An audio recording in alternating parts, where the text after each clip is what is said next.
សហគ្រាសមួយស្ថិតនៅខេត្តពោធិ៍សាត់បានជួយទិញអង្ករពីកសិករផលិតចេញជាបំពង់បឺតដាក់លក់នៅលើទីផ្សារជួយជំរុញដល់វិស័យកសិកម្មនិងបានចូលរួមការពារបរិស្ថានសង្គម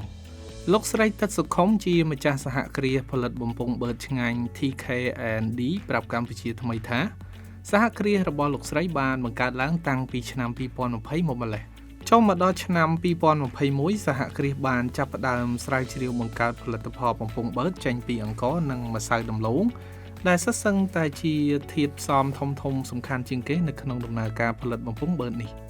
យ៉ាងណាមិញចំពោះអត្ថប្រយោជន៍បំពង់បឺតនេះវិញលោកស្រីទឹកសុខុមបញ្ជាក់ថាបំពង់បឺតនេះវាមានសុវត្ថិភាពខ្ពស់ដល់សុខភាពអ្នកប្រើប្រាស់ជួយការពារបរិស្ថានសង្គមតាមរយៈការកាត់បន្ថយសំណល់ប្លាស្ទិកជាងនេះទៅទៀតបំពង់បឺតនេះធ្វើចេញពីអង្ករបានជួយជំរុញដល់វិស័យកសិកម្មនៅកម្ពុជាបានមួយចំណែកទៀតផងដែរសម្រាប់ពេលបច្ចុប្បន្នបំពង់បឺតផលិតចេញពីអង្ករនេះកំពុងទទួលបានការគាំទ្រពីសំណាក់ប្រជាជនខ្មែរពិសេសគឺនៅថ្ងៃតាំងពិព័រណ៍ផលិតផលខ្មែររយៈពេល3ថ្ងៃដែលរៀបចំដោយសហភាពសហព័ន្ធយុវជនកម្ពុជាដែលហៅកាត់ថាសសយកកាលពីថ្ងៃទី26 27 និង28ខែកញ្ញាកាលពីពេលថ្មីនេះផងដែរ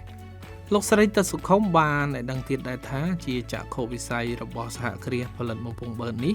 ទៅថ្ងៃខាងមុខមិនត្រឹមតែផលិតបំពង់បឺតសម្រាប់ផ្គត់ផ្គង់ទីផ្សារក្នុងស្រុកតែប៉ុណ្ណោះទេផ្ទុយទៅវិញសហគ្រាសក៏មានបំណងគ្រោងនាំចេញបំពង់បឺតផលិតចេញពីអង្ករខ្មែរនេះទៅកាន់ទីផ្សារអន្តរជាតិបានផងដែរ